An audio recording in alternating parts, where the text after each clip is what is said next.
jump down out towards Kungarna. They could have sat pretty inside of the circle, but they decide to take things into their own damn hands. And they jump early. Now they're gonna double back towards their earlier position. And that is a double digit. Wow.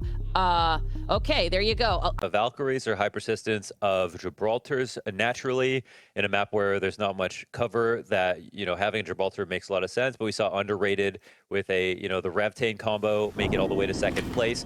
Scars ended up beating him out because of that Tai Sheen clutch, that unbelievable Tai Sheen clutch. Even though he had his teammates alive, I mean, that really was a clutch in my opinion. Actually, he had the 1v1 at the end with Valkyrie. It seems like there's still room to innovate, try different things on the map right now, and I don't know if this is going to be the time that people try it, but at the same time, you might be rewarded for taking those risks. Early fight here at the Orbital Cannon. This is Orgless and Hungry versus the Samsung Morningstars. And honestly, there's not much room to go in Orbital Canyon. You've got a lot of Cannon. There's a lot of dead space on the exterior of this compound, so I feel like there's only one team walking out of this spot, Mo, and I'm very curious to see which of it will be. Morningstars have had some decent mid-game placements. We saw Orgless and Hungry as well, kind of floating in there. And Orgless and Hungry had a great second day.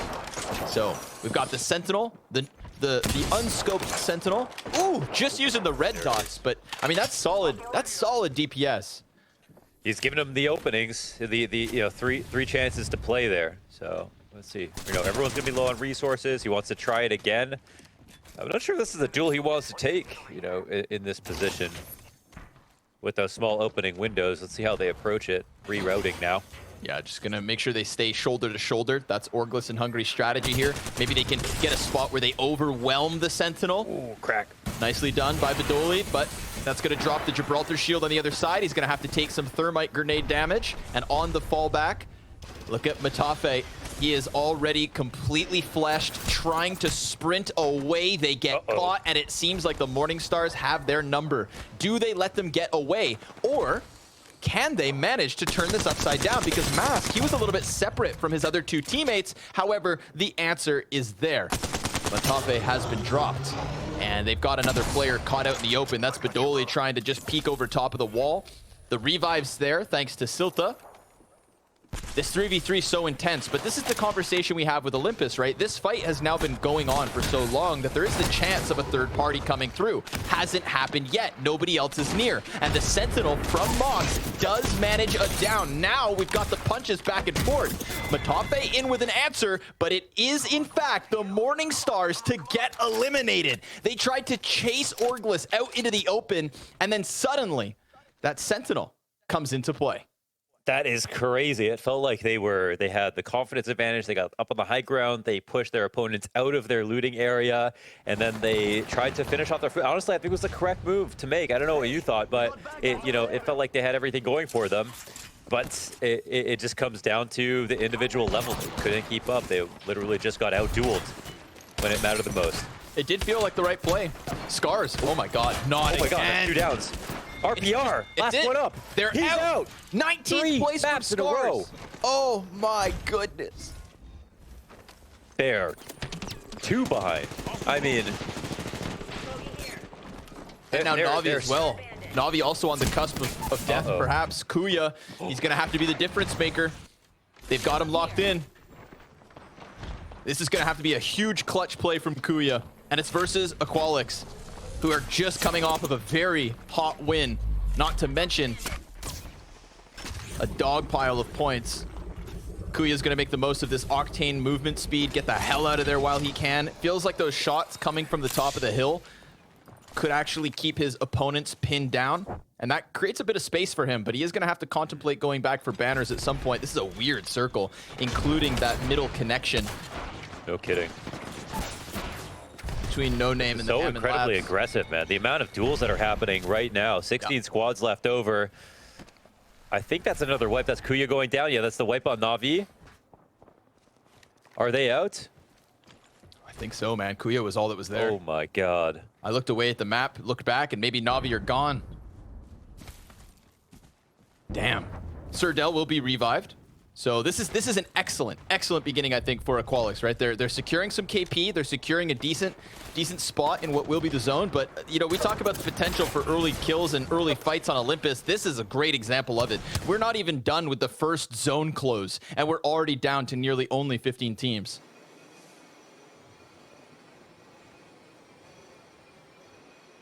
Yeah, this map could be unbelievably demanding in the early games, and people got to get used to fighting with less resources because of limited POIs. Honestly, it's incredibly entertaining. I won't lie. I know it's got to be a little bit frustrating to have to go out that way, but whether you go out in the beginning or the end, I mean, you could still get third party later on. You could still lose with everything that you want to a team that has everything that they want. It's an interesting situation. It calls for a little bit more creativity, and I think people are definitely learning lessons live. That's when it Kuya. comes to the best approach here, and that's Kuya going down. Yeah.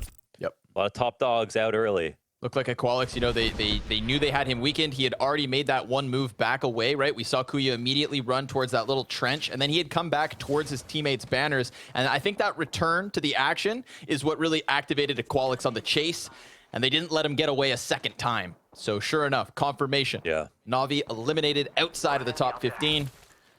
They had a solid first game, and they were riding the points, I think, that they had coming into the event, or coming into the final group, because of the fact that they played so well yesterday, right? 9 of their 20-something points off of the cusp of doing nothing today. And that's, I think, going to be too few with another early exit. Ford Gang, comfortable spot here, taking the, you know, the Hammond Lab sniper tower, eyes above the entire field. They're like the general at the moment, just watching everybody else die. Yeah, the warden in the watchtower, as it were. I think the thing is with Forg is they haven't been able to blow up a lobby just yet. They have squeaked their way into the top 20, the final top 20, and I think that they still have a lot to prove when it comes to, can they close out a game? Can they get the points that they needed? This is one of the teams that has been chugging along, and they weren't even like dead last in the top 10 to qualify for this. They got like 7th or something, but they still didn't have one big game that we could look at and be like, damn, these guys are a threat. Sure. I think one team that's kind of flown under the radar in these first 2 rounds has been 789. They've placed 5th twice, but they only have 6 kills combined over the top of that. But when we combine it with also a few starting points for 789, you know, those placement points are keeping them within that mid-20s. So they are keeping up to 2 teams who have actually won games, and Endeavor, who have come second in last round with so many frags. So for 789 to be in that conversation, I think that that's a good example of, like you're saying with Forg Gang, a team that maybe hasn't flipped too many lobbies, but is still within contention. So we have to keep our eyes on them because they're out there. Same for major They just have to win. That's the only thing, though, right? They have to be able to win when it comes to match point. When it comes to match point. I'm very excited to have a couple of teams on match point because I know that your decision-making process has to be a little bit different. You've got to have that killer instinct to try and close the event. Absolutely. Yeah. It's going to be sick. The nerves are a huge part of it. Aqualix, very comfortable center zone, chilling out. Where are our Endeavor boys? How are they looking? They have to be in the mix somehow, right? Quite tucked, I'm sure. Endeavor. Maybe inside of this giant labs dog pile. Yeah, who knows? Yeah, there's so much overlap. There's so much overlap going on towards Hammond. Estates will soon be flushed out. That's going to force Fenerbahce closer towards 789. That could be a decent enough fight. I don't think there'll be many third parties because if you're already inside the center of the next couple of circles, there's no reason to go fight on the fringe. Yeah. And honestly, the exit from Estates is pretty damn open, right? If you head to the north side of the giant wall, then you can get hit by the guys in the sniper towers. And if you head to the south side of the wall, that's where 789 are looking to kill you easy. And Endeavors are southern too, actually. They're just right in the edge of the zone right there on the south. Okay. Southwest side. Qualix at a man disadvantage as Surdell is only now respawning. Here's a replay we had with Kungarna. Wiping scars, I believe. Yeah, making it happen early. Yeah. Holy. Kungarna have been doing pretty decently as well. They got a high finish. They're continuing on with their consistency. Sure. Didn't blow up any games, but I think they're halfway up. It was a risky spot to go for that Scars fight, I think, because yes, they did have that first game, 4th place, and now off of round 2, a 16th finish, right? Imagine if Scars were the team to wipe Kungarna. It'd be a very dire spot instead. Aqualic's gonna run away. Surdell still needs to be delivered to the beacon. I believe he went down and died again. But Aqualic's kind of have this weird middle ground, right? This tunnel that connects the center of the map and the south side underneath the giant portal. You don't always want to sit yourself in a cross section because eventually you're going to get hit from both sides. We've got like 5 teams to the south side, and then we've got 5 teams to the north of it. It's going to be a weird one moving forward. Orglis and Hungry also now sitting in a 2vx. Yeah, mentally it's quite difficult. You think, okay, we've got a decent spot, but at the same time, we can be approached from so many different directions. And here is one of those moments where Orglis are the ones that come out towards them and are doing damage. This isn't even one of their main threats at the moment, and they might be the ones to take him out. Have they been wiped? That's Nasky down. Aqualix. I think Aqualix just got wiped as well. I saw, oh my God, yeah, just a couple hits on the kill feed right before we left. It looks like they're out of it. They did get punished for sitting up there, and done. we'll see if this ends up being the cursed spot where everyone keeps dying if they keep trading places. But clearly, you know, Aqualix, Orglis, and Hungry, they want to be up here. So, but Orglis are the champs of this position for now. But yeah, they've got you can see them spinning on a dime, looking at the inside of the circle, the outside for rotators. We'll see how this works out. They've got Orglis sitting outside of the zone. Ooh. Flavor of the Little month bump pad. engaging. They're getting pushed, yeah. Fly, brother. Fly. Arc Star at the feet. That's going to force them down back into the cavern. Hiding down in the ogre hole. Yeah, they're trying to fight back. Trying to heal up. Considering that Badoli's completely dead, you know, this one falls on Matafe and Silta. They're going to go for the flying grenades and hope that they can maybe slide into a better position, get away from Flavor of the Month, and hope not to get killed from the players on the other side. Chased. Oh, man.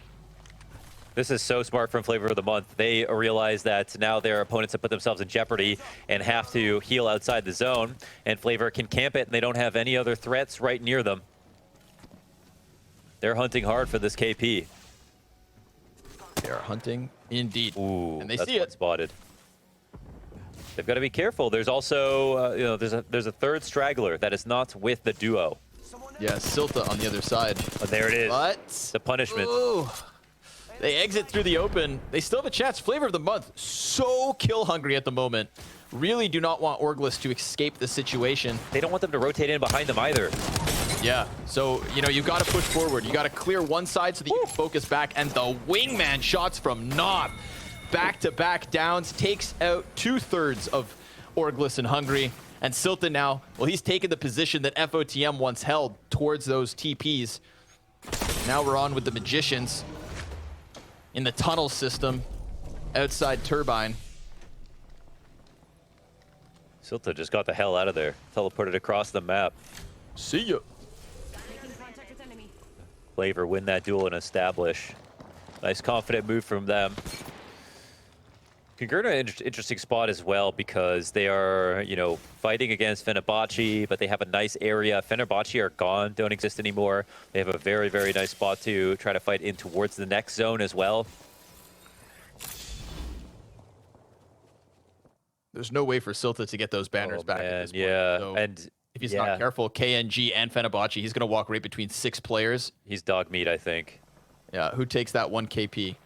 That's the question. I'm not wondering whether he gets away, Silta. Oh, but actually, yeah, Fenerbahce, they just Valk ult out. Wait, oh, and Kagurna saw them leave, so maybe they forget about Silta. There might be a way to rat his way into this and secure a top 11 finish.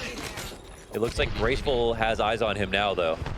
Yeah. Elsewhere, of course, we've got 789 stuck in the trench. Missile swarm falling down upon them. And then, of course, the defensive bombardment. So that's going to get the Gibraltar shield out of them. It's going to open them up to any further potential ordnance. We've got Pinky Finky trying to play to the right side of this. This is a big one. Fenerbahce, they're coming down off of their Valkyrie reposition. And now Underrated, they're using a Death Totem. And it looks to me like Underrated are going to push out from where they cleared Aqualix and look to third party this Fenerbahce/789 fight. K-Swinny is not going to jump in with his teammates, but instead just hold back, look to lock down the ground. And sure enough, Underrated wiping 789 with the bleed out. Fenerbahce right thereafter. That was Bryn even managing to get in with a little KP, taking down one of those last few players. Game of drones soon to be dealt with, it seems. Rondoniak hiding, trying to get the shield back, but there's K-Swinny using this position to his absolute advantage. New esports, Kashera's been brought back up, Denze's being brought back up, so this one's fallen onto post-kill. However, just like last time, we've got this nuisance in Endeavor, just looking for that last kill, making sure that they can wipe the team, making the most of their third parties, and it feels to me like we're gonna get an Endeavor versus K-Sweetie Co. underneath the TP. Yes, they're camping, they're only rotate in. They're about to get third party now, the fight is coming. Let's see it. Bryn secures kill leader, but that Revenant ultimate, is it enough for them to double back a second time? Because they've got another team starting to creep in from Solar Array, and I don't think Endeavor realized that their back is this open. Bryn completely melts that last attempt at the Rev ult, but now Bryn knows his days, well, they're limited. They've got to be. Blast is completely taken out of this one thanks to the frag grenade. It's Phoenix Legacy. Who else? Who else sneaks into positions they're not meant to be than Phoenix Legacy? But while they take damage from the opposite side, Bryn still just looking to hold on here. It's going to be underrated for sure coming out on top. They are comfortably in this position. So worth dealing with Aqualix minutes ago. Wow, they are crushing them. Man, a lot of teams are controlling a lot of space right now. Of course, you wouldn't want to be Phoenix Legacy in this spot with the only rotation being locked down as they try to make the emergency move going up to the skies over top. And it looks like they might be successful in finding a safe place to land. But here on Olympus, those safe spots are few and far between. Let's see if they can hunt it down. Kangurna, eyes on them. Looking at them. Yes, this will be their next duel. Kangurna want a piece of this, but Phoenix Legacy using the ramp, and they catch Gibraltar out of the open. Liffin has to fall away. Kangurna doing a decent job. That was JMW taking the charge rifle shots, but thanks to those red shields, thanks to his DPS, he's able to keep it up, and they are looking for the wipe. They want to deal with this as fast as they can. Kangurna doing a very good job of controlling the west side of the circle. They take out the entire team without even having a player go down. Major pushers on the opposite end of this, and the zone still playing to the south side of the circle. That's going to play into the hands of Underrated, you'd think. But in the meantime, major pushers piecing together some kills, piecing together some points. We're in a top 5 position, and Ranch's wingman is like a turret at the moment, keeping his head on a swivel, whipping back and forth, and slapping back the shields of everybody he can see. Impulse gets the kill versus Disbelief, but this wingman just so much output from the east side of things. Things are tightening up. There's enough space, but there's not that much cover. There's enough space, and it has been very exciting to watch teams be forced to duel it out. I have to say, we've got a position where Kangurna have been comfortable sitting out in the open, defending against rotation, starting to move towards the circle. But all the while, Fire Beavers have been sitting in this hut for the entire time now. They've got this beautiful atrium, letting the sunlight in, able to see everything around them, and have taken out their first and only threat behind them on the rotation in. So it looks like, I'm not sure what the KP is right now. It's quite low for Fire Beavers. They're banking on just a high placement. Kangurna, on the other hand, have done a great job of both stacking points and surviving a long time. And we'll see. We'll see who ends up being more clutch in this instance, but the rotation will have to come soon. The move from the Fire Beavers. Oh my god. Kangurna, they're using JMW to keep an eye on Underrated and this under teleport spot. But now Fire Beavers, they're going to try to take, they're going for a position on top of the tube. However, it's about coming back down into the zone that could be their demise. Fire Beavers getting shredded by everybody else. This is Underrated, who again took this spot from Aqualix so early on. Major pushers just down to Fito. He's about to be eliminated, and the Revenant play from Underrated. They're going to jump down out towards Kangurna. They could have sat pretty inside of the circle, but they decide to take things into their own damn hands. And they jump. They jump early. Now they're going to double back towards their earlier position, and sure enough, Underrated, seeing red, absolute killer instinct, pushing outwards, swiping everybody away, and taking a win on Olympus. Listen, they are the argument for offense being the best defense. Brought to us by Razor. Onset, I mean, we talked about Valkyrie, we've talked about that legend so much in the last 2 days. Especially on a map like Olympus, like I mentioned, which has so much open area and is so difficult to find cover. Well, look at them apples.